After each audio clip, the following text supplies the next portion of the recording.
रोज़ बरोज़ महंगाई के इजाफे ने अवाम की चीखें निकलवा दी और मार्केटों से सरकारी प्राइस लिस्टें भी गायब हो गईं।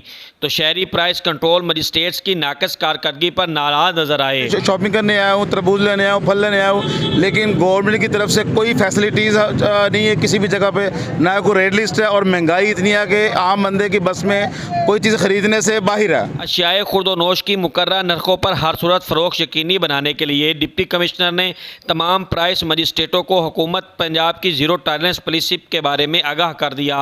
हमारे पास तकरीबन कुछ 26 के करीब मैजिस्ट्रेट्स हैं जो कि डिस्ट्रिक्ट के अंदर काम कर रहे हैं और प्राइस की जहाँ पे वायलेशन होती है उसके ऊपर इस वक्त तकरीबन कोई 2-1 लाख के करीब कल और आज मिला के जुर्माने हुए हैं, 5-6 FIRs हुई हैं, लोगों को अरेस्ट भी किया गया है। Deputy commissioner captain retired Nadeem Nasir का कहना है कि ज़िले इंतज़ामिया सरकारी नर्क पर हर सूरत अमल कराएगी। काम न करने वाले अफसरान के खिलाफ महकमाना कार्रवाई की जाएगी। अमीर उमर चमन, ARY न्यूज़, चनियोट।